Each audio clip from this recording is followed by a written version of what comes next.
So we are on the last chapter, chapter 12. But before I start this, I want to show you guys something. Remember we spoke about the tectonic plates that's shifting and so on, and I said this is happening again. I lost the one video, but I've still got this video. But you can go on internet and you can go and look it up. Okay, you can find it. This is one just to show you what's happening really. This is in Switzerland now recently. Just watch it. The mountain is breaking. You see? Now I think it's just that is shifting. It's happening there. Okay. The whole mountain is coming out.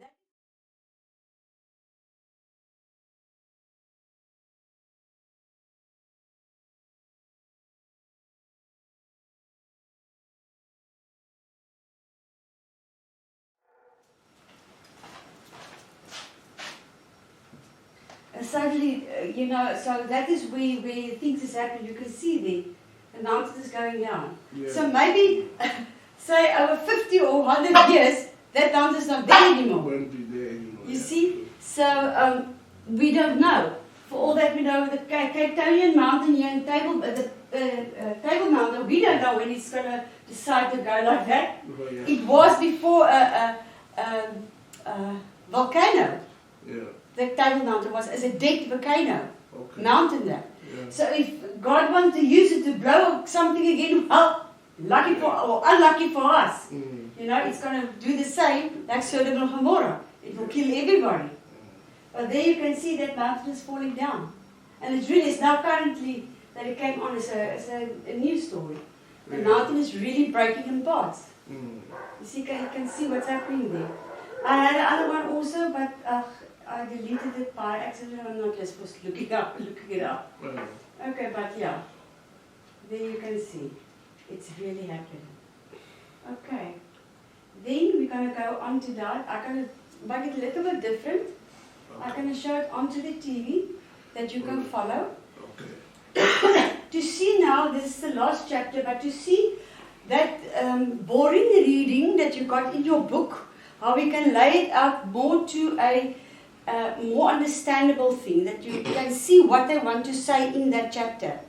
And that is what you actually must do with all the books. Because if you just sit and read it, it can be very boring. But if you just break it up a little bit, you will see what's coming out here. Okay. So that is what I did with the last chapter also, that you can see all of this is about getting together and see what happened. So in chapter 12, the exilic and the post-exilic periods, the exile of a 70-year period was calculated from 587 before Christ with the destruction of the temple to the restoration of 515 to 516 before Christ. 2 Chronicles 36 verse 21 and Jeremiah 29 verse 10. So you can look it up there. This can be verified with Josephus, who was a Jewish historian. Now Josephus, that's like we get all our history books today. He was a Jewish historian. And there it is. That is what the book is. Josephus, you can find this book. I'm going to show you just now. It's the book. This is the book. What the index looks like. 1727 in London, it was printed. All the different areas where it's filling, from the death of Eli to death of Saul, from Saul to death of David. Everything's been. So he's a historian. So you will find some of the stuff in the book that's not in the Bible. So he's a historian, so you can take the two and see what's happening, And the same thing you can do with Jesus Christ also. There's an outside story from it. But I got the book. There you go. Okay. So if I go now in my laptop, I can show you the book. I downloaded the whole book. There it is. Flavius, a Josephus, a Jewish historian, and I got it online and I downloaded chapter by chapter the whole book. You can download online. I also got it here if you want to look at it. Full screen. Go back. View full screen if you want to look at it. I've also got it here. Not that one. Yeah, going up. That's right. If you want it, write it down. That is the email, the web. If you want to quickly write it, that is where you can find it on the web.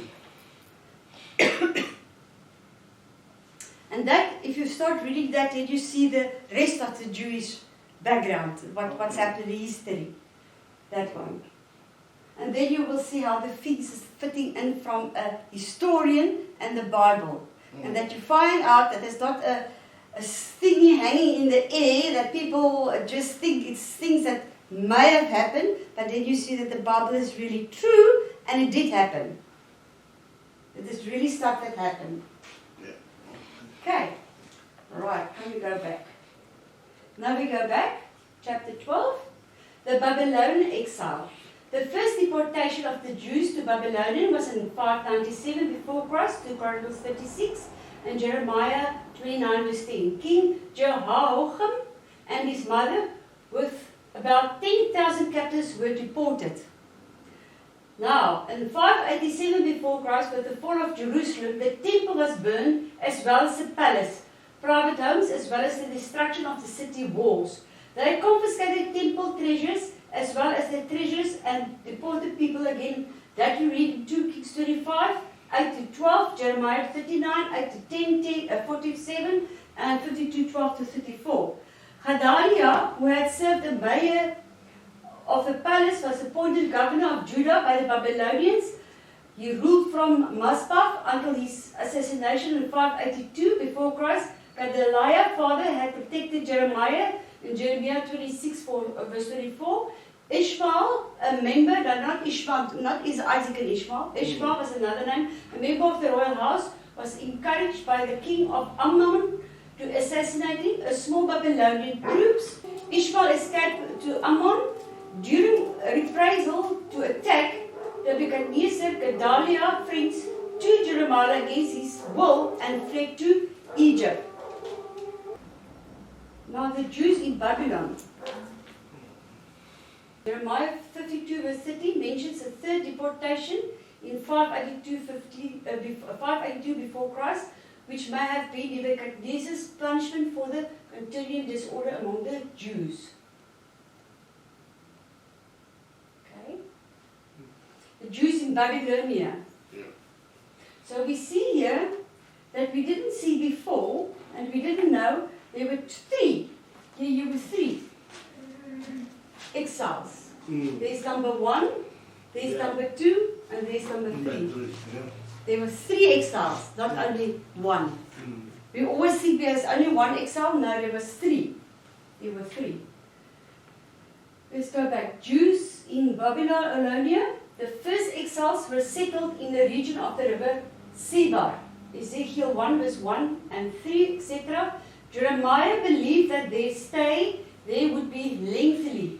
Therefore, he advised them to build houses, plant gardens, and raise families. So he told them, listen, we are in exile and maybe you must not just go on with your life. Okay? They implied that the Jews had a degree of liberty to carry on normal activities, but may have been involved in forced labor. They're not sure, but it can be that they wasn't involved in forced labor, and had to change their patterns of worship since they could not visit the temple. And that we know happened. Okay? So, they had to change prayer, fasting, and study of the law in synagogues began to be emphasized. Ceremonial worship was not possible, and therefore more emphasis was placed on the individual worship. Like we have a lot of our people now, it's also starting with groups, small groups at homes, because they're not satisfied with what's happening at the churches, because there's a lot of churches that's totally off track. And we find time again a group that is at home, in a house and work in a house from there. So the Jews exiles enjoyed many of the privileges of citizens and were permitted to have their own homes and communities. So it wasn't that they were in exile and they were totally in jail. They had a bit of freedom there also. They appear to have experienced a peaceful, prosperous times with only the memory of their own land. Okay, so they just had the memory of that. And the Weavers, that they were captive people to disturb them. So that was just constantly they're telling you actually captive people. It's just to disturb them, you know, that they're not really citizens of that area. Babylon was a well-fortified and developed city with streets, a channel, palaces and temples. Entry to the city was through the Esther Gate, the famous hanging gardens which was located in the city walls. The famous terraced gardens was built by the king for one of his wives who were from the cool mountain regions to the north. Nebuchadnezzar greatly strengthened the fortifications and defenses of Babylon. One of the recovered building inscriptions described the digging of malt at the erection of a great wall of mortar and brick. A notable building constructed by Nebuchadnezzar was the temple of Bel Marduk. As a devotee from Marduk, Nebuchadnezzar sought to exalt Marduk by making his temple more elaborate. He considered Marduk the divine creator and a deliverer who had promoted him to a position of emperor. Now we can go over to this. So I looked a bit. And I found there was the Esther Gate. That is what I found. Now here you will also note this. We will look at this now. You will note this. This is a pagan god. It's not, that is part of their belief. Yeah, you just can't believe it. That was the ruins of Babylon, the temple of Marduk. That was the temple. That was also some ruins that I got of the temple they found. That is, you can see there's a helicopter on that side. Finally you see they found it. They cleaned it there. That is the gate of Esther, and then we did it also with the previous lessons. You remember that? Yeah. And then that is inside at the moment. That is inside the gate of Esther. So they've got actually very nice stuff inside. So it's a sort of a small, almost like a house type of thing. The gate of Esther, okay? But there's a place you can go inside and you can look inside. So there you can see that was more or less what I think it was, what it looked like. Okay, we had it also previously. The hanging gardens. Here you have the hanging gardens. That's the idea that they had. It was apparently right around the palace was gardens. It was right around the palace was gardens. That's just a picture that they found, that they got a lot of different ones, so it's not specific because they don't know exactly what it looked like. But the whole thing of the hanging gardens is gardens all over the palaces was hanging like that and growing right around the palace. Okay? That is what they, with all the different writings here, the celebration place and all of that is more or less just laid out. You can read it, no you can't read it. But that is just to say how they laid it out. That is what it looked like. Here you can actually see that there's a space here.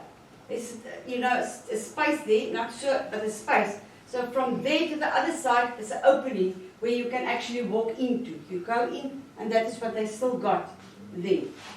Okay. And you see this little line stuff, whatever they call it, you will see that now.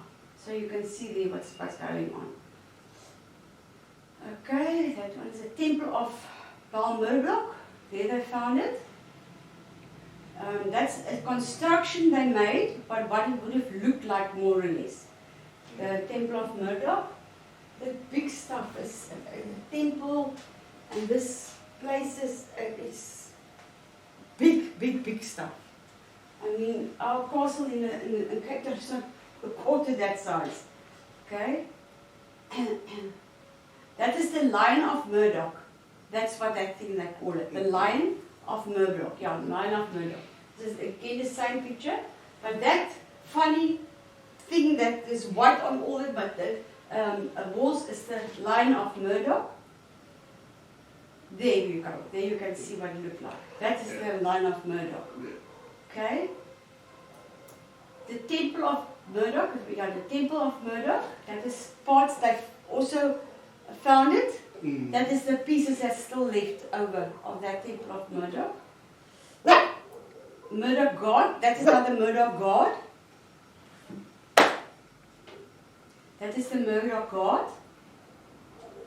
Yeah, I don't want to pray to a thing like that, eh? Yeah. I'm scared. I will get nightmares. And that is the murder of God statue that they used. Yeah.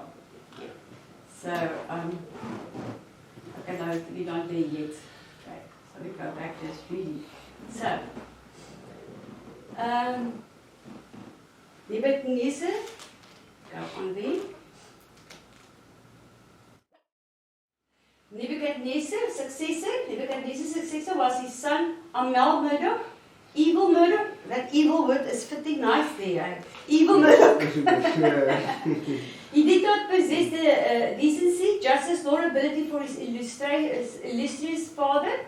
He did parole Jehoiakim, former king of Judah, who had been imprisoned since 597 before Christ. Amel-Marduk took over about 562 before Christ and permitted him to eat at the king's table the rest of his life, that we see in 2 Kings 25, verse 27 to 30. Okay, his weak and inadequate rule was brought to an end when he was assassinated by his brother-in-law, Nergal-Lisar, whatever the name may be, who became emperor. Okay, so yeah, I can see that if he was a very bad king, if you read on what he did and everything, yeah. I will see why his brother killed him. Yeah. Nergal-Lisar, Nergal-Sharezer of Jeremiah 39 verse 3 participated in a siege against Jerusalem. Nergal-Lisar, 560 to 556 before Christ, restored certain temples and palaces and greatly improved the water facilities of Babylon. He died after successful 4 years of reign, and his son Lebashi Marduk took the throne. Among got the Marduk. So all of them are part of the poor. No, yeah, we can say the poor God because that poor God is nothing. Got his name after it. But anyway, so yeah, the child king Lebashi Marduk was a son deposed by the priest partly, and the Babylonian Nabonidus 556 to 539 became the new king. Nabonidus attributed his success to the favor of Marduk. Yeah, all of them got Marduk behind their name, but they were favored by Marduk, so they were chosen by Satan, Marduk. He was devoted to the service of the gods and determined to make their temples more glorious. He reconstructed and richly decorated temple, and the moon god Sin at Haran, and the sun god Shmashma at Sippar, ancient deities by Babylon. Now there is the sun god, the moon god Sin also fits nicely, eh? He's Sin. So we've got evil and sin here in the right places. Okay. His devotion to ancient deities distracted from his zeal for murder, who Nebuchadnezzar had worshipped. Religious patriotism soon forced opposition to the king. The priest of Marduk opposed him because his attention he showed to sin. So do you, now what I'm reading, do you see how I lay out the chapter? That you just got everything as one, and here you can see, if you start sharing and say that fit this and that fit here, then you understand it better. Then you can see what fits where and how it fits. Yeah, exactly. You see? It's not just reading. Yeah, true. He left Babylon soon after his accession and was not present by the New Year's festivals for nearly 10 years. He made the Oasis city of Tema and the Arabian desert southeast of Edom and stayed there many years. I will also take a flight if I'm here. During his absence, his son Belshazzar, we know about him in the Bible, became ruler of the Babylonian Empire and commander of the main army. The fall of Babylon to Persia. Daniel mentions that Belshazzar had not humbled his heart before Yahweh and was born in the mysterious ring that the wall that his kingdom would be divided. and given to the Medes and Persians. So he said to him, listen, God showed him that they will be divided. That must be surely Daniel, Daniel. Note biblical Persia in modern Iran, a name derived from Iranian, the speakers of Indo-Iranian language. So that biblical Persia is coming from Iranian in modern Iran. The name is coming from Indo-Iranian language. So this Persia and that Iranian is the same place. Okay. Cyrus II, the Persian vassal king of Anshan, led a revolt against the Median king Astyages about 550 before Christ.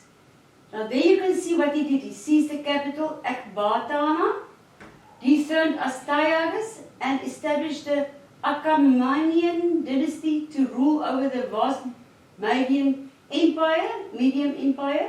He attacked Nabonidus of Babylon in 539 before Christ, gained victory over the army of Adad and seized Sippar.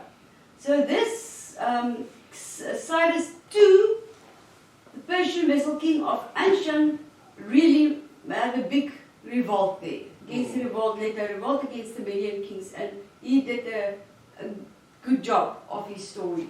Cyrus proclaimed himself king of the world. Oh man, we got still people that want to rule the world, eh?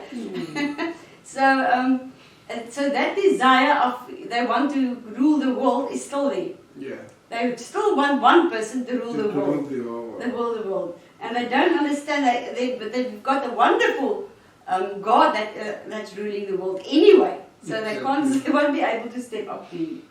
And they're going to try and they're going to fail.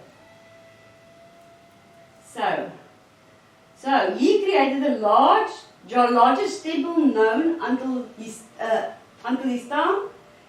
It lasted for 2 centuries under the conquest of Greek Alexander the Great. So he really went haywire with his temple. So yeah, Isaiah 45 verse 1 refers to Cyrus as the Lord anointed, even he was not Yahweh's worshipper.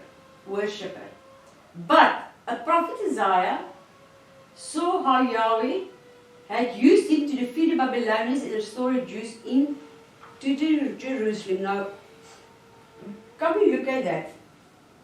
It's not always, even in today's life, it's not always a believer that God will use to lead somebody else to God.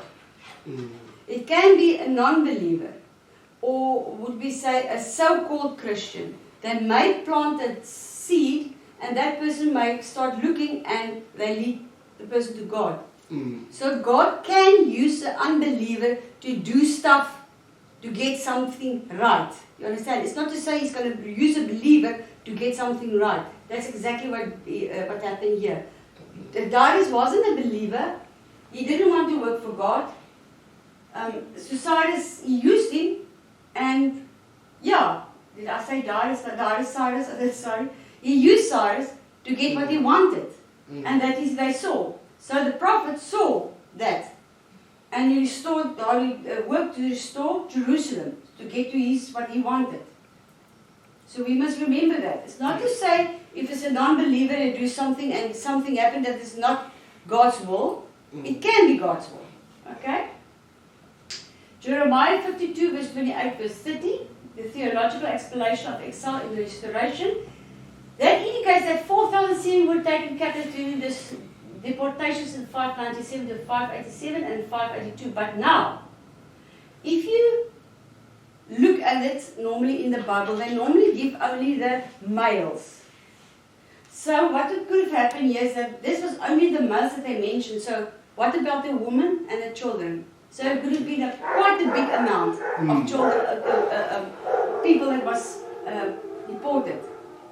So in 2 Kings 24 verse 14 to 6, a number for the first deportation is given as 10,000. So it can have been an estimate least at 50,000. Sounds a lot, but it could have been. The captive victor may not be numerous, but they played a major role in shaping the future of Israel. In the exile in beyond it, Judaism was born. So what happened with this captive? The captivity the real Jews was born. Okay? The Jews wasn't there. So the Judaism was born. The belief of Judah, of God, was born. Okay? So it actually only happened with the exile. Okay? The Jews believe that Yahweh has chosen Jerusalem, and according to his promise, the Davidic dynasty would never fail in the city. When Nebuchadnezzar was victorious, the Babylonians claimed that Marduk had prevailed over Yahweh. Complying the Yahweh was inferior to other gods. Oh goodness, what a mistake. This experience tempted Jews to turn to other religions in Jeremiah 44 verse 15 to 19. So here it was again Nebuchadnezzar, and they claimed for Marduk again. And you not believe, but there's Jews that was falling for that. And that after God worked with them already such a long time that they know he's there. Yes. They fell for Marduk. So yeah, I just believe that Yahweh controlled events leading to the exile by complaining that these actions were unjust. They said, okay, no, his actions that they actually went into exile and was unjust. That's released in Ezekiel 18 verse 2 and 25. Some again, some spiritual sensitivity feared that Israel's sins had been so serious that Yahweh had cut off his people and had forsaken them. In Ezekiel 37 verse 11. So there again, that is the three things that they had. The first one, that they experienced the attempts of other gods, and they turned to other gods, the religions. They thought, okay, his actions was unjust, God's actions, and it wasn't unjust. They did go wrong, and then Yahweh just cut them off and forsaken them. That's also not true, because he's still working with them. He's still busy with them. Okay, so it's them cutting God off, not God that cut them. As we listened all right through what they did and how they worked with God. So, but the great prophet of the exile, Isaiah 40 to 66, predicted. Let's see. He predicted already restoration and manifestation of Yahweh's greatness. He declared that Yahweh controlled even the activities of the enemies of his people, and God used a king such as and could use a king such as Cyrus to deliver them. The prophet was certain that no other gods existed. Therefore, even the events of pagan nations were under Yahweh's control. He explained the purpose of the exile was twofold. Twofold was to purge Israel as under the establishment of righteous remnant, and to demonstrate the greatness of Yahweh's glory and power when he delivered and opposed and helpless people. So there we can actually nicely see what God actually opened up through Isaiah to his people. Yeah. That normally they wouldn't have seen that. But he told them, this is the things, look at that. The restoration of Jerusalem obviously was the work of a great and mighty God. That couldn't have happened otherwise. If you see all that different stuff and how they went wrong, it couldn't happen the other way, as God would have helped them. It wouldn't have happened. Okay? And then they got their place back 1948. I mean, still. Right. The people worshipping other gods was given as the cause of the exile. Therefore, let's look at that. The condition for restoration was loyalty to the one God. That was the condition. Restoration resulted in the establishing of monotheism among the Jews. Now remember, this is how the Jewish nation actually now developed their religion. Yeah. An emphasis of the law which required that only Yahweh be worshipped. Sin, that Sabbath was designated as the day of honoring Yahweh. Since the Sabbath was designated as the day of honoring Yahweh, its observance signified obedience to the covenant relationship with Yahweh. Remember, coming again to the Sabbath, that's a lot of people are still struggling with. Yeah. We've got a new covenant. Okay? We are not under that covenant. We use that covenant as a backbone, if I can say it like that. you know. And then from there we live over into the new covenant, because the Jews, nobody could keep that covenant. Okay, the Ten Commandments and all of that. So that is going into the new covenant. Okay. Circumcision also become important as a sign of the covenant. What is now the sign of the covenant? Okay. Circumcision also become important as a sign of the covenant. What is now the sign of the covenant? Oh, Jesus. Jesus, and what did Jesus say? What must we do? When we come to believe, we must be baptized. Yeah. Baptism is the sign of the covenant. You agree with the covenant. He's going underneath the water, he's accepting his covenant. Okay? Okay? And the king of Babylon would be punished because of inequity of the land of the Chaldeans. Jeremiah 15 verse 11. So remember, we close the covenant with accepting God, Jesus as our Savior, and then we confirm it by being baptized. It's a sign that we confirm in that, okay? Right.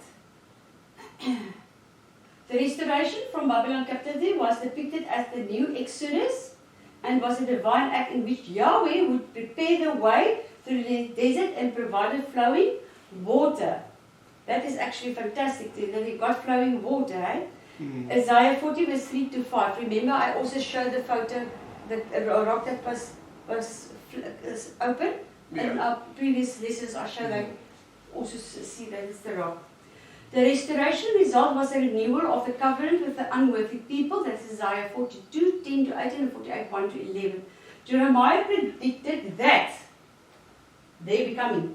Jeremiah predicted that a new covenant would be established since Israel has been unable to keep the former one. In Jeremiah 31 verse 3, it was already said. And what is the new covenant that we've got in the New Testament with Jesus Christ? Through faith you are saved. Through faith alone you are saved. Okay? Saved. So that is your covenant. And then you will go on with the rest that Jesus actually requests from you. Okay? That's the new covenant. Then you will do what the commandments that Jesus wants you to do, to live into his life and what he requires. So that was already said in the Old Testament that it will come. And still the Jews didn't accept that. Right? Not the Messianic Jews, the Orthodox Jews, the old Jews is still holding on to the old covenant. We got the new covenant. We don't need to be circumcised anymore as males. We've got the new covenant. Okay? The new covenant would not be limited to the decision of Abraham, since Yahweh rules universal, but would include the Gentiles also. And that's exactly what happened. Yeah. When Jesus came, he included the Gentiles. We are not outside of it. He included us. All nations would come to recognize Yahweh and God. In Isaiah 49 verse 6, that was already said in the Old Testament. Yeah. There's nothing new. All nations. His ability to deliver his oppressed people from bondage would cause Gentiles to worship and serve him as the only living God who can act. So in actual fact, as I said also, I think I discussed it already, that if people came to believe in God in the Old Testament, they automatically get drawn into the Jewish culture. Before the name Jew started, they were already in. Okay. Like we know with Solomon, how many wives he had, how many of those people is already in the Jewish belief. Okay? And it's all from other places, those women. Okay? Israel, maybe I'll just touch you again. Israel's mission to Yahweh's servant would be fulfilled through suffering in exile. Israel was to be the servant to the nations with the responsibility of making Yahweh known to all the world. This is what they're supposed to do. Did they do it? No. They kept it for themselves. So Jesus had to come to spread it. Okay? The deliverance of the captives from Babylon bondage would manifest to all the world Yahweh's greatness and power, and Israel would be the living witness of Yahweh's purpose in history. Okay, now Now we know the history of the Jews. We know where God worked through them and what He did. So yes, we do use the Jewish or the people that was before they came, the Jews, and they're working with God. We know now what's happening and how God is working. Because if it wasn't for them, we wouldn't know how God is working and who God really is. So He still used the Jews. Even if He didn't go to the rest, we still use them because we know, still through them, we know what type of God we've got. Even they didn't listen, He came back to them. He didn't listen, He came back. And at the end, you will see when we stop with this, they're all over. Okay, because they didn't listen. So He's giving them another chance again. Again, 1948, He gave them land back. He said, again, go back, come back to me. And how many years is it now already? It's very, very long. So He doesn't give up. So till the time of your death, you've got a chance to go to Him. He's still there. Okay? So yeah. So that is Isaiah 43 verse 8 to 30. For Israel's mission to be accomplished, faithfulness was required during the time of oppression, and Yahweh's name was to be glorified at the time of restoration. And did all of that happen? Yeah. No. Or that did not happen. Note, when Cyrus defeated the Babylonian army, he was welcomed as a liberator, even by many Babylonians. Nabonidus had lost many followers by rejecting the Babylonian god, and many of his troops had defected in revolt. So he started rejecting the Babylonian gods, and that gave problems. But still, Cyrus was tolerant and did not destroy the outlying cities when he conquered Babylon. And his soldiers were instructed to respect the religious sentiments of the people. Gods which Nabonidus brought to the capital city were restored to the native shrine, and Cyrus claimed that Marduk had designated him king of Babylon. There we go again. Okay, there we go again. But Cyrus also made a decree concerning the house of God at Jerusalem. Let the house be builded, I mentioned it like that, builded, the place where they offered sacrifices, and let the formation therefore be strongly laid. That is in the old translation. Ezra 6 verse 3. There's a typing error. Okay? So, he used the old gods, the old pagan gods, but he focused also on the real God. He didn't put him away. Cyprus' policy was to give conquered people as much freedom as possible and to allow them to perpetuate their original, their cultural values. Okay, so they could have sort of lived free and they can worship their God. Now, don't you think if we had very nice missionaries there, they would have get a lot of people there? Yeah. But not just the question that I say, but did they worry in doing that? You know? We will go out and say, come we do missionary, we'll get it to God. But yeah, we don't know what happened there, what they did. And if they thought they're the Jews and you know, nobody else can go in, I don't know. So, Sheshbazzar, a prince of Judah, was placed in charge of the turn of the exiles and the temple, fixtures. So that must be temple fixtures. Temple, let's go temple fixtures. And Ezra 1 verse 7. Okay. But. Let's see what's up, but. Majority of Jews chose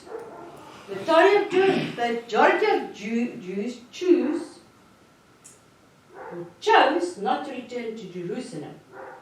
Can you believe that? Jerusalem was the main country, that was their country. But now let's see why. Because Palestine had been left in ruins by the Babylonian army. So too much pity to rebuild the country. The greatest distance back discouraged many of the joining the new exodus. Now it's too much going back to my country. I would have liked to go back if it was me. But anyway, the Jews was permitted to settle and engage in business in Babylonia. That is what kept them mostly back, I think. Yeah. I think that was the main thing. because they made their money, they were businesses, and they didn't need to worry. Many of the wealthier citizens shared in the expense of the venture and did not join in it. And according to Josephus, that historian that I told you about just now, they were unwilling to leave their possessions because they cannot take all their possessions with. Because they had camels and stuff and they can't take everything with. If I must go now and I must have a camel and a horse, I cannot take all my stuff. I will mainly take my clothes and things like that. And that was their story. Okay, so it was, I think, also mainly they didn't want to lose everything that they had and built up over 70 years. Okay, the return to Jerusalem. Cyrus issued his edict of restoration in 538 before Christ, and according to Ezra 1 verse 2, Cyrus was divinely commissioned to have the temple in Jerusalem rebuilt. Wow! You know, you do this thing and this thing is a very strange person of working for God and working for the pagan gods. Yeah.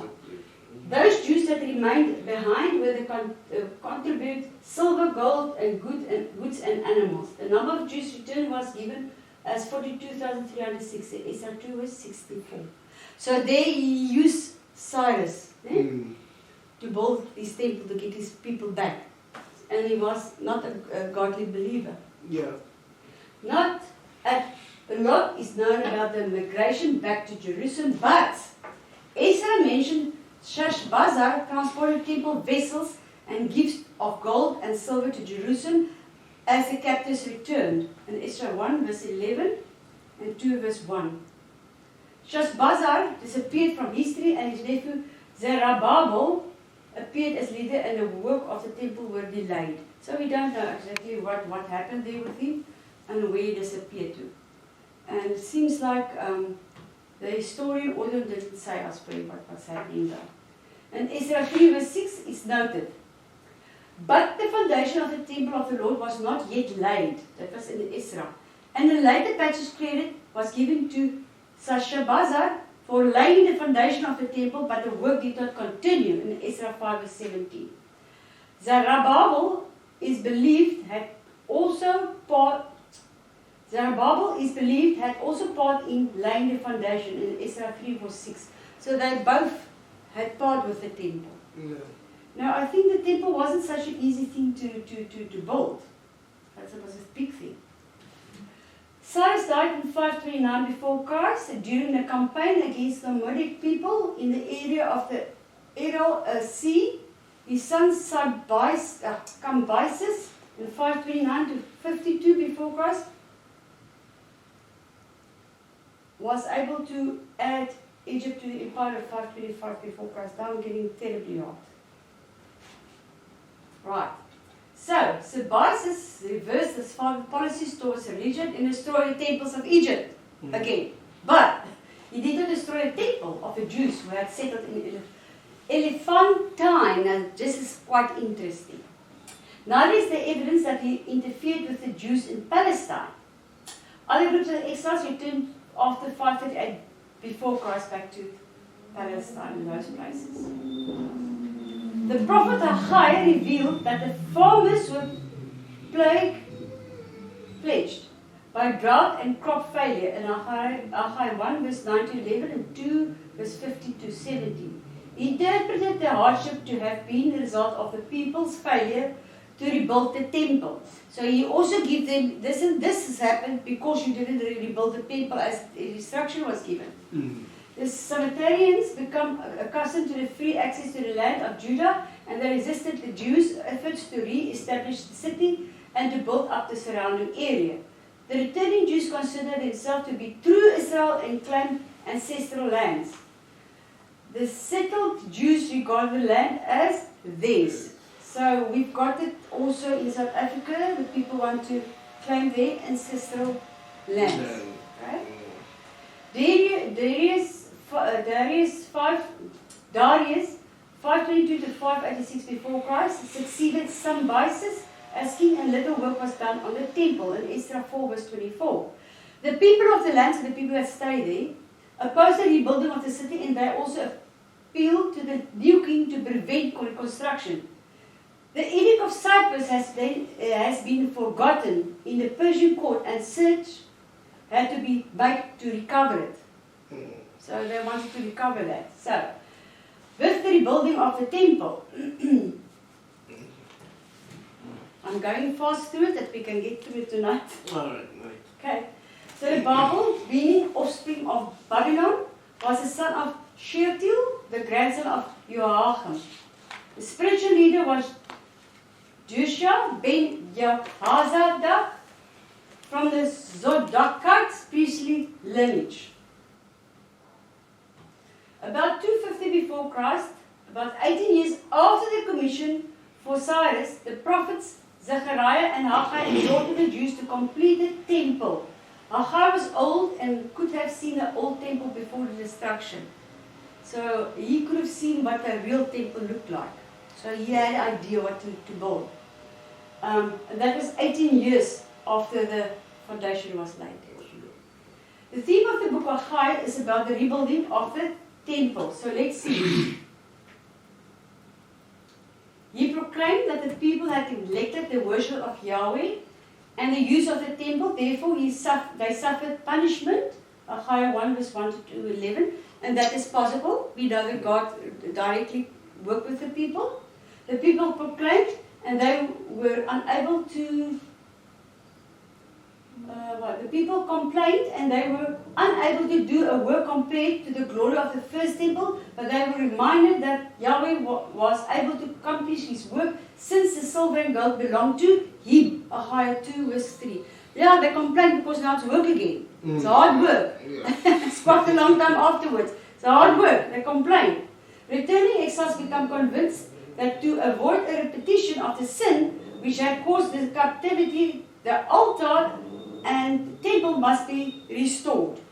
So that was very important. That must be restored. The burden of raising crops for food during the drought had led to rebuild houses for themselves, and the ridicule and opposition of surrounding nations hindered the rebuilding project.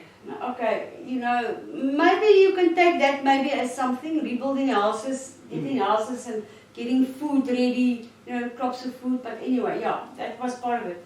But if they work with God, I think God would have helped them there, isn't it so? Yeah. So far that He helped them with out of, in the desert, everything, so they didn't know God.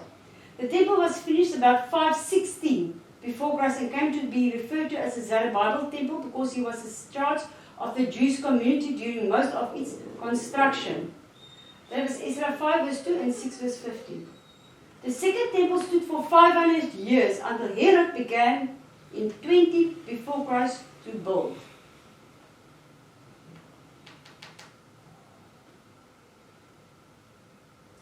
Okay, so that was actually destroyed. Yeah, he started around 500 years and it was destroyed, and he built one, started again in 20 before Christ. Herod began to build a third temple in 20 before Christ, which was destroyed 90 years later. Did you know there was a third? That temple was also there. There was already 3 temples built. We think only 2, but that one wasn't such a big one like the real temples was. But yes, I actually said to Pastor, I can't believe it, but here's a temple, but I wasn't even aware of this one. But yeah, it only was destroyed within 90 years later. Solomon's temple, that's the other one we know. Yeah. It lasted less than 400 years. The first temple. The completion of the temple signified the return of the Lord to dwell in the midst of His people. Zechariah 2 verse 10 to 13. Yeah, that's the second temple that was stood for 500 years. And the first temple was less than 400 years old. With Yahweh's return, Jerusalem would become a great city of God's people, including Gentiles, gathered there from all over the world. So again, just think about it. With Jesus' return in Zechariah 1 verse 17, 2 verse 1 to 5, those passages, you already said with Yahweh's return, Jerusalem would become a great city. They didn't even know that Yahweh's return is when Jesus returned. Yeah. You know what I'm saying? including the Gentiles. It was already said. Yeah. Why didn't they take note of that? That Jesus is their king when he was here on earth. It was born. It was already written to them. It was told to them. But they didn't believe it. Jesus was here. With Jesus would become a great city of God's people, including Gentiles, gathering from all over the world. And that's what's going to happen. There's already a lot of different people in Jerusalem. But yeah, the two leaders of the city was High Priest Joshua and the Levanic Prince Zerubbabel. And Zechariah 4 was 1 to 6 and 10 to 14. There we see this is the Levanic Prince is still there. He's still running through. Okay. So now we come by the Messianic hope, and this is now to think still in the Old Testament. Jesus wasn't on earth yet. So this Messianic hope for them, they're still waiting on. And they're still, the Orthodox Jews are still waiting for them. This is past, the second coming is already coming. Okay? With Darius as king in 522 before Christ, Babylon had spread throughout the Persian Empire and had threatened its existence. Political hope was renewed in Judah, and it was believed that the Jews would gain independence under Zerubbabel. Zechariah crowned Zerubbabel as Judah king and addressed him by the messianic title of the branch, in Zechariah 6 verse 9 verse 15. There we go over to Judah now. Not from Israel, now we go over to Judah. Zerubbabel, as a Levanic prince, did not materialize, and he disappeared from this history scene without any explanation. He just took back. There was no indication of Zerubbabel's ancestor, and Judah seems to have been guided by a high priest Joshua and his successors under the time of Nehemiah. So it was all the time believers that guided Joshua, the tribe of Judah. Ezra and Nehemiah. Little is known about Jerusalem from the completion of the temple till Ezra 60 years later in 458 before Christ. The walls of Jerusalem remained in the ruins, leaving the people exposed to invasion, pillage, and theft by surrounding enemies. Poverty continued to plague this restored community. In 458 before Christ, Artaxerxes I appointed Ezra a member of the Jewish priestly family too. Let's see. When he arrived in Jerusalem, he discovered that the law of Moses was being violated in several areas. The people had intermarried with non-Jews. Okay, we know already it's quite a lot of them. That was in Ezra 9 verse 1. The people had failed to keep the feast days and the ordinances of the Lord, Nehemiah 8 to 9. The Sabbath day had been defiled by their buying and selling. So there already, in the Old Testament already, they didn't keep the Sabbath anymore like it must be. That is in 136, Nehemiah 1, that sounds wrong, 136 verse 50. And the ceremonial law of the temple had been neglected. To correct the transgressions, Ezra required the separation of the Jews from their foreign wives. Now, I know some of them just married to have a wife, but just think if it was in today's life, we'd be married for life and not just to have a wife. I think if my husband tell me, listen, I don't want you anymore, because it's going to be a difficult story in today's life. But in that time, they didn't really, it's not all of them that really loved their wives. You know what I'm saying? It was that to get, the wife is sometimes like I would almost say like an ornament you can pass around, Yeah. But it's not like that anymore. Long time not more. This time, because that's a difficult thing. It just went through my mind, was it wives just to, okay, now you come and go, because there's no really love. It's just to go on with the wife, sort of. But today's life, it would have been very difficult because we know in the New Testament that it said if you are okay with living with a person, just as long as that person don't bring you astray, you can live with that person. That's in the New Testament. The establishment of strict laws protecting the holiness of the Sabbath. We know also that is the difference in the New Testament has changed. The appointment of Levites and priests to carry out ceremonial activities that still stands if they are there. The re-establishment of the tithe and support those who were established of the temple ministry. Now, in that times, and I think a lot of our ministers still today, they focus on the church. And they live in the church, but they do quite a lot. And then, if the church don't give their tithes there, what must he live on? And then in the other way again, the tithes was that time food and clothes, so they got everything for nothing. It wasn't necessarily that it was money, but everything was given to them. If you look at the tithes in the Old Testament, you will see what God said, what they must be tenth of this, when they go and plow, this, 10 of this, and 10 of this, but it was food and animals and stuff, things to eat and so on. And to go on. Ezra reforms were only possible for the support of Nehemiah. So that is where I was going to re-establish. The enemies of Israel were expelled from fellowship with the restored community.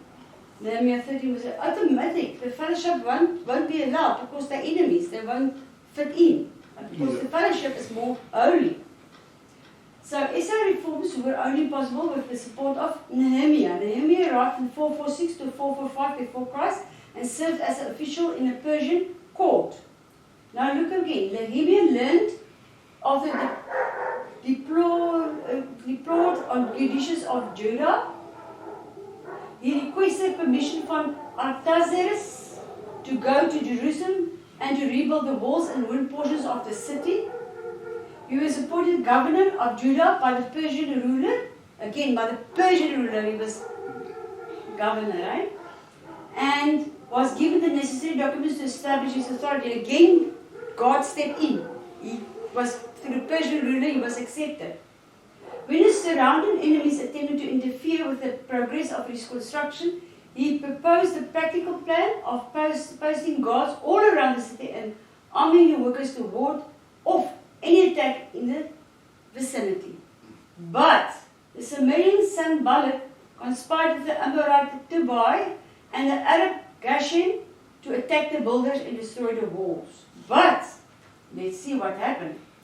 Sanballat and his cohorts failed, and then he tried to lure Nehemiah to his death outside the city in Numbers 6 verse 1. Shabal's third attempt to discourage Nehemiah was with a letter to accuse him to disloyalty to the Persian ruler, but this was also ineffective. So God stepped in. You're not going to win. Yeah. If it wasn't for God to the Persian king, they wouldn't have get so far. Okay? The walls was erected in a short period of 52 days. Can you believe it? Yeah. Nehemiah 5 verse 14. That was quick, eh? And Nehemiah was governor in Judah from 445 before Christ to 432 before Christ. The decline of the Persian Empire. Little is known of the affairs of the Jews after the time of Nehemiah. Artaxerxes I was succeeded by Darius II. That was also Nartheus 424 to 404 before Christ. Alexarchus II was next in power, that was from 404 to 358 before Christ. The empire began to decline with revolts occurring in different parts. Artaxerxes III, that was also Arcus, his name, was a power from 358 to 338 before Christ. And under him the Jews may have suffered severe persecution and deportation in 344 to 343 before Christ. He took some of the Jews into captivity to Hyrcania near the Caspian Sea, and the next year he was able to conquer Egypt and bring the people under subjection. Darius II, 336 to 331 before Christ, succeeded in strengthening his control over the Greek cities and reconquered Egypt in 334 before Christ. But Alexander the Great took control over these Greek cities the same year. That must be took, yes. Alexander the Great took control over these Greek cities the same year, 334 before Christ. So the same year that Darius was in, the Greeks succeeded in taking control over the Greek cities and reconquer Egypt in 334. The same Alexander the Great took control over these Greek cities the same year. Jews in dispersion. Alexandria in Egypt. Jews are known to have escaped from Judah and settled in the Delta region of Egypt after the assassination of Gedaliah in 582 before Christ. 2.5 centuries later, Alexander the Great founded Alexandria on the site of Egyptian fishing village between the Mediterranean Sea and the Lake Mareotis, about 14 miles west of the mouth of the Nile. Ptolemy I in 322 to 285 before Christ increased the Jewish population of Alexandria by raising Palestine and taking back a large number of captives, both Jews and Samaritans. They were ruled by their own ethnarch and had full religious liberty. During the reign of Ptolemy, Philometor 182 to 146 before Christ, they were allowed to set up the temple at Leonopolis. Leonopolis, nog another name. Leonopolis. There we go. Note, in 250 before Christ, the city had a large Jewish population which kept its race and religion distinct from their Gentile neighbors. And the Jews of Alexandria did adopt the Greek language. Very important now, this is coming into what happened to the Jews and the Bibles and stuff we have now. Hey? The Jews in Alexandria did adopt the Greek language and were influenced by Greek culture. Figure estimated that 1 million Jews lived in Alexandria at the time of Christ. Alexandria became a center of Greek culture, and a Hellenistic Jewish school of Torah interpretation developed in connection with the synagogue of the city. Okay? Koine Greek, this our New Testament was written in Koine Greek, become the Jewish language for everyday conversation. Old Testament was translated into Greek in Alexandria, the Septuagint. Okay? The Hellenistic Jews of the city produced an abundance of Semitic Hellenistic literature. The purpose of the literature was to defend Jews and Judaism against the criticism of Gentiles and to commend their religion to Gentile God-fearers. So it made it easier to come into the other nations. That is now coming closer to where the New Testament starts. Coming much closer. Hellenistic artistic forms of the literature and Greek philosophical thought patterns were adopted. Father Judaeus attempted to show the relation between Hebrew scripture and Greek philosophy by proposing that the one God of Israel was the same as the God of the philosophers. He believed that the ethic and ideologies of Hebrew scripture were equivalent to those taught in Hellenistic schools of philosophy. It is the Greek history and language. There's Hellenistic schools of philosophy. That was the Greek language and culture, history, etc. What they're talking about there. So yeah. So we must now look at today's life. That is where we come. When we interpret the scripture, we look at all that different characteristics of the Hebrews and the Greeks. The Greeks were actually Hebrews. Okay?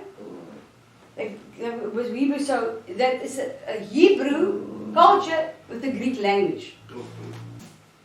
So that is where I say, yeah, Hebrew with a Greek language.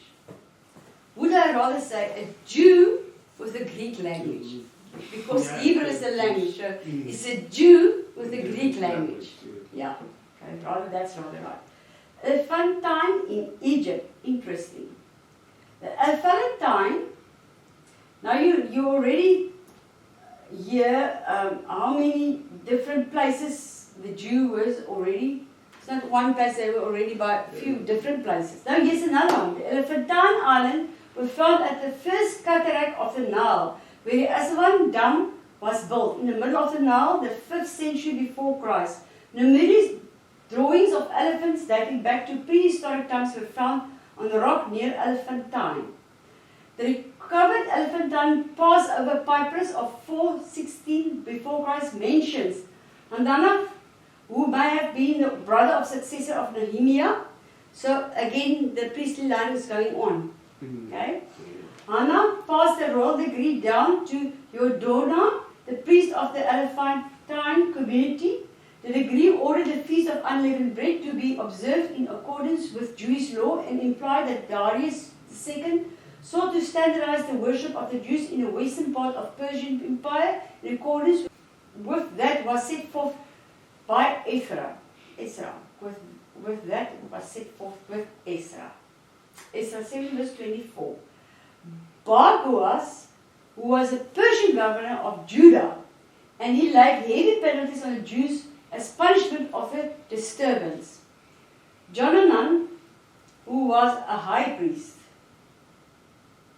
So he had penalties on them. And Johanan was a high priest.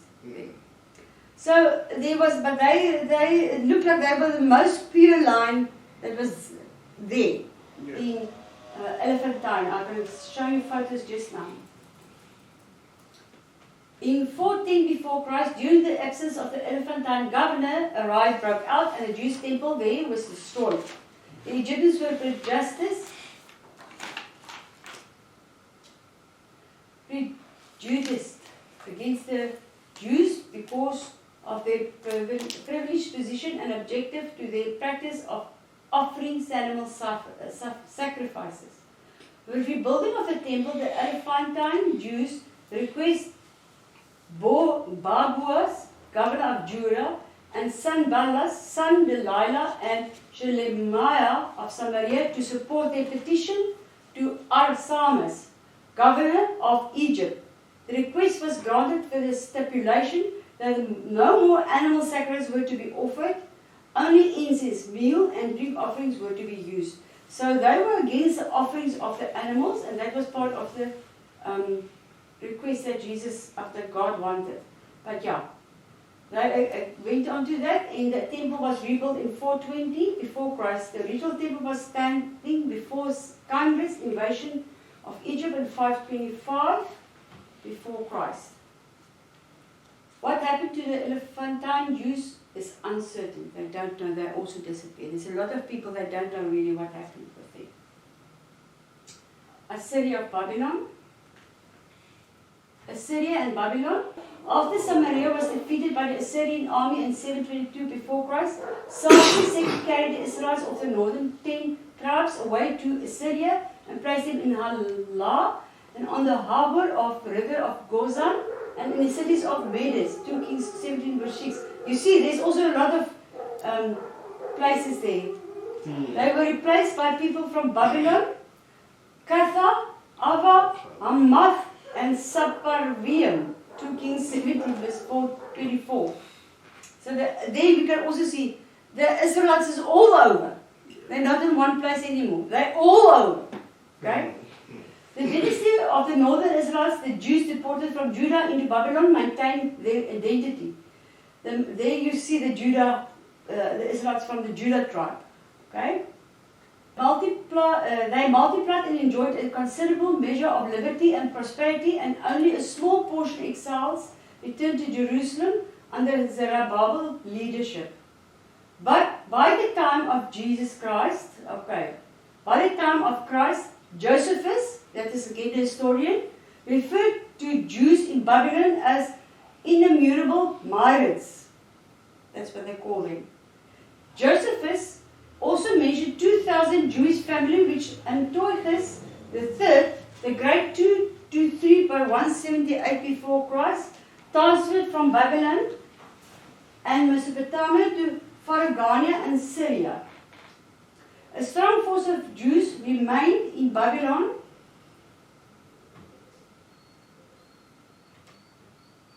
Come on, remained.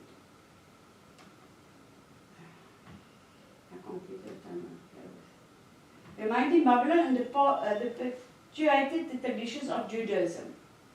The interpretation of the Jewish law, which was eventually gathered in the Babylonian Talmud, come to be recognized as more authoritative than the Palestinian Talmud. Now, I'm going to look at that just now for you, right? We can look at that just now. In Mesopotamia, there were Judaism and Nehardea, a town of the Euphrates, and Disibus, modern Nusaybin in southeast Turkey. In other areas there were also the Sibyllian oracles written about 150 before Christ state concerning the Jewish people. Every land and every sea is full of thee. In other words, they're all over. Yeah. There it stands. The oracles say they're all over. Jews was in the pursuit of trade and business and being carried from their homeland and sold as slaves. So that is what they did. Oh. Okay? There was a pursuit of trade, they did business, and some was carried out of his land for slaves. The close of the Old Testament, the intertestamental period is assigned to about 400 before Christ to 50 AD when the First Testament, New Testament book was written. Okay, now that you can read in the bottom of page 197, just that periods and so on, you can just read it through there. Okay, but now I want to show you something else. Now we're going back here. There you can see, now you know this area already very well, with the river here, going the river, and it was the few rivers that can help you in the Mediterranean Sea. So you know this area already, there's Egypt, okay? The island of Fertilian was, as the river come down here, it was there. Just here almost by the bottom of this continent here. Almost there, you see. There was the island of Elephantine. So they found it. The island's there, they found it. Very interesting. They found it. There was the Elephantine and Zehail. They called it Zehail. That is where that was the place there that they had. Okay? The temple and stuff there. There also stuff that is the place. Okay? There's that they found it. It is a papyrus of that time. They found there. Papyrus. There's the elephant. That was the elephantines. They had the elephant. They found even the elephant because it was the elephantines. That was the elephant. They got there. Now, yeah, quite interesting. Okay, you walk with this. The largest surviving structure today is the temple of the ram-headed creator god Khnum. At the southern, go back, end of the island, dating from New Kingdom of Roman Empire times, a granite gateway built by Alexander is the, I didn't expect it, only large structure of the temple which remains intact in the ruins behind it are difficult to identify due to ongoing excavation. On the front of the temple, which is in front of the temple, which are oriented east to west, a restored pavement. Surround fragments remains the column built by Ramesses II. This is down to the Roman quarry, or the Roman quarry. Now this is now this one. Just want to go back here. This is that one. But now interesting, you see this here in front, and you see the bottom buildings at the back. Yeah. It's quite interesting that you think this is thousands of years ago, before Christ, and here the bottom buildings at the back. You know, you can just see just the to realize. Listen, but this is true. They excavated the whole area and they found that. It's quite interesting. There's another temple that's just on the other side. Just that is there one, the god Khnum. Temple of Satis. You see there all again this funny hats and whatever you want to call it here. The hats and the funny pictures and stuff. They got signs and stuff they got on their building. Okay. Okay, now we go again, yeah. The next one. The first intermediate period palace area has been uncovered in Elphinstone, which includes a large bakery, situated near the southwestern harbour gate. This was constructed using high octagonal wood columns. And it's nogal interesting. It's nogal interesting that they found it. Because they say, oh come on, wood. 8 of these has been preserved and are among the earliest examples of such columns. Now it's wood and it's preserved. The bakery is quite interesting. The bakery, which was occupied over several phases, probably between Dynasties the 4th to the 10th, 9th, the 4th to the 9th, had been found to contain ovens and thousands of bread molds. So they even got that. Australia containing distribution list and mentioning a cult. The cult of have also been found. I think it's Peter there coming in. On the northern edge of the monumental area, behind the northern Nubian village, can be seen the remains of a small granite step pyramid dated by Dynasty III, but its precise purpose is unknown. This is one of, going back, several small mud brick Old Kingdom pyramids which are spread throughout the Nile Valley from Aswan to Rawash. So there you've got it. Now, I don't know where they see the step pyramid, how far back they see it. I was looking for it and I couldn't see it. Okay, then we look at the further. To the north of the Satis temple, there are mud brick tombs of the sacred Ram from the late period. This can now be seen in a Nubian museum. So I went and I looked for it and I found it. You see that one there? That was apparently that's a coffin. And now you so I looked for this and there we got it. I got it from in the museum. I looked for the museum this, and I got it. That is what they're talking about in the museum. Ram from the Satis temple, the ram from the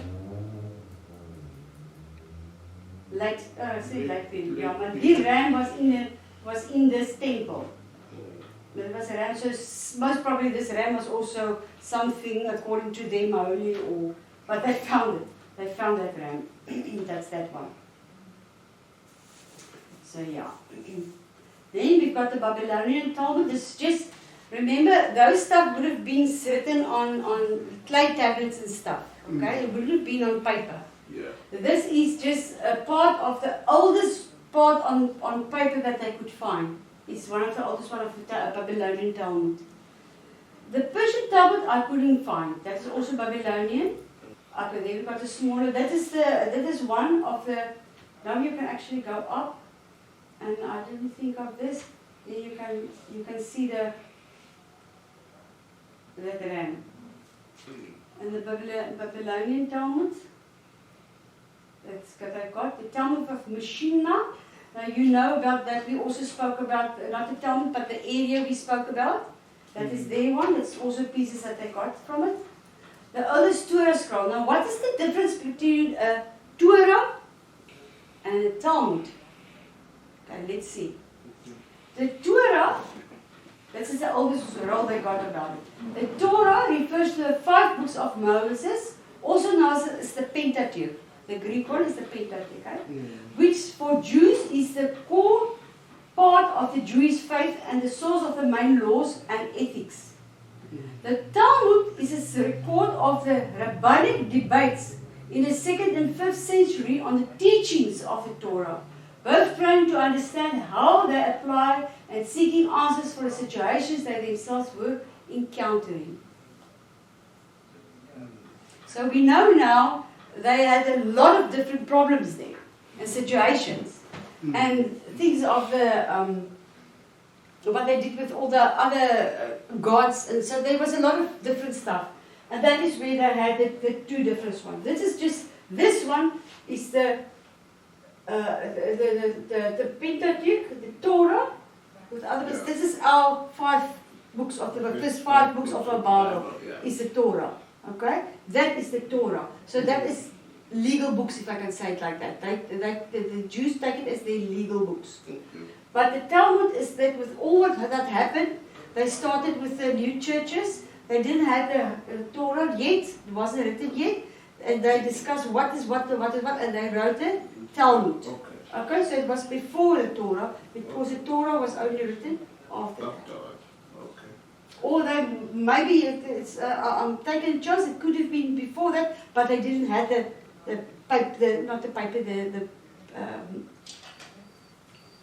clay tablets on that. Okay. Now, if you look at the Jews today, in the temple overseas in Jerusalem, they've really got a big one that's rolled up. Like that. Got a big one. Okay. So that is the difference between the Torah and the Talmud. So if you get confused between the two. The Torah is the real word of God in the Bible. First 5 books, the Talmud is conversations to get it back into normal.